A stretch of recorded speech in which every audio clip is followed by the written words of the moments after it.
नमस्कार दोस्तों, मैं हूं कौशल। आप देख रहे हैं से कौशल ब्लॉग। जैसा कि आप हमारे सामने स्क्रीन पर देख रहे हैं कि सीएल रविवार plus special leave plus CL एक साथ ले सकते हैं क्या? क्या दो सीएल के बीच में आए संडे को भी लीव माना जाएगा?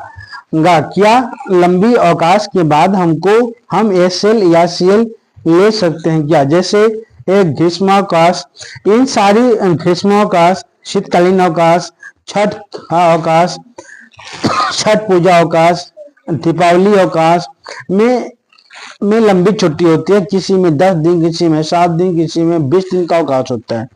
तो शिक्षकों के मन में यह कंफ्यूजन होता है कि क्या हम लंबे अवकाश के बाद तुरंत जब विद्यालय खुलता है तो हम स्पेशल लीव ले सकते हैं, सीएल ले सकते हैं। क्या मेरा सीएल ग्रांट होगा या नहीं होगा? क्या मेरा स्पेशल लीव ग्रांट होगा या नहीं होगा या हम एक साथ कितना सीएल का उपभोग कर सकते हैं? क्या हम सीएल और एसएल एक साथ ले सकते हैं? क्या रविवार स्पेशल लीव और सीएल के बीच में एक साथ ले सकते हैं? क्या दो सीएल के बीच में आज संडे मेरा लीव माना जाएगा? ये बहुत सारी कंफ्यूजन शिक्षकों के मन में, शिक्षकों के बीच में उत्पन्न होते रहता है। तो आज हम इसी बारे में, इसी टॉपिक को लेकर के आए हैं कि क्या हम रविवार स्पेशल लीव और सीएल एक साथ ले सकते हैं कि नहीं ले सकते हैं। हम पहले पॉइंट पर चर्चा कर लेते हैं। पहला पॉइंट है कि रविवार स्पेशल लीव, यानी कि मान लिए कोई टीचर्स, महिला टीचर हैं और वो फ्राइडे सैटरडे स्पेशल लीव पे रहती हैं, बीच में संडे आ जाता है और फिर मंडे ट्यूसडे वेडनेसडे वो सीएल पर रहती हैं। तो क्या इनको इस प्रकार से ये सीएल मिल पाएगा? तो हाँ, उनको इस प्रकार से सीएल मिल पाएगा। अब उनको संडे बीच में आने से कोई मतलब नहीं है। उनको फ्राइडे और सैटरडे को स्पेशल लीव, मंडे को सीएल पर रह सकती हैं।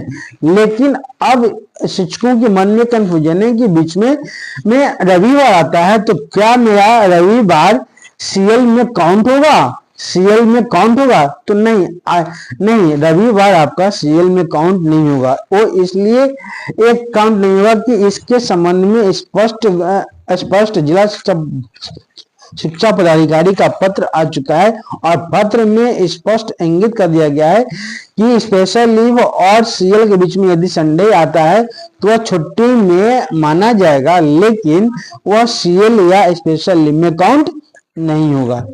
अब दो सीएल के बीच में संडे को भी लीव माना जाएगा? जी नहीं, दो सीएल आप लेते हैं, सैटरडे और मंडे को यदि आप सीएल लेते हैं और बीच में संडे आ जाता है तो आपका वह संडे सीएल में काउंट नहीं होगा। दूसरा चीज शिक्षकों के मन में कंफ्यूजन रहता है कि क्या लंबे अवकाश के बाद, तुरंत बाद जब विद्यालय खोल रहा है तो क्या हम सीएल या एसएल पे जा सकते हैं? तो नहीं, आप लंबे अवकाश के बाद जो लंबा अवकाश दिया गया है विभाग के द्वारा, चाहे शीतकालीन अवकाश हो, ग्रीष्मकालीन अवकाश हो, वो दीपावली अवकाश हो, छठ पूजा का अवकाश हो या दशहरे का अवकाश हो, इन अवकाशों में एक लंबा अंतराल का अवकाश होता है। किसी में 10 दिन, किसी में 7 दिन, किसी में 20 दिन का अवकाश होता है।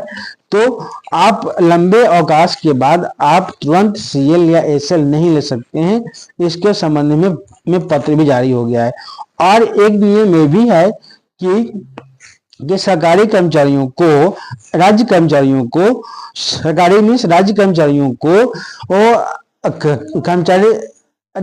बिहार कर्मचारी संहिता के अनुसार आप एक साथ 12 छुट्टी से ज्यादा आपको ग्रांट नहीं होगा। 12 छुट्टी से मतलब है कि बीच में 2 संडे आ जाता है तो 2 संडे को भी अवकाश में काउंट किया जाएगा, लेकिन आप टोटल छुट्टियां जो आपका अपनी छुट्टियां हैं सीएल एसएल मिलाकर आप 10 ले सकते हैं। ही आपको को ग्रांट होगा 2 संडे, यानी कि 12 छुट्टी से ज्यादा आपको वो ग्रांट नहीं होगा। आपको किसी भी स्थिति में 12 छुट्टी से ज्यादा ग्रांट नहीं किया जा सकता है। आपको सिर्फ 10 छुट्टी मिलेगा, सीएल एसएल मिलाकर के 10 छुट्टी और 2 संडे अंडे काउंट हो जाएगा। तो टोटल आपको सिर्फ 12 छुट्टी से ज्यादा आप एक बार में एक साथ नहीं ले सकते हैं। आप उसको पार्ट बाय ले सकते हैं, अपनी सुविधा के अनुसार पार्ट बाय ले सकते हैं। जैसे आपको 8 साल की जरूरत है, 12 साल की जरूरत है, तो बीच में आप एक दिन ड्यूटी आ जाइए या फिर सीएल आप ले सकते हैं। लेकिन आप कंटिन्यू 12 अवकाश से ज्यादा नहीं ले सकते हैं, चाहे वह आपका सीएल के साथ हो जाए, चाहे Sunday SL plus Sunday plus CL हो जाए। तो आप इन सबों को मिलाकर के 12 से ज्यादा आपको अवकाश नहीं मिलेगा। और लंबे अवकाश के बाद आपको तुरंत बाद आपको स्पेशल लीव या अवकाश सीएल नहीं मिल सकता है। इस संबंध में भी जिला शिक्षा पदाधिकारियों का पद जारी हो गया है और आपको इस संबंध में कोई कंफ्यूजन नहीं होगा। आपको इस संबंध में कोई कंफ्यूजन नहीं होना चाहिए। आपका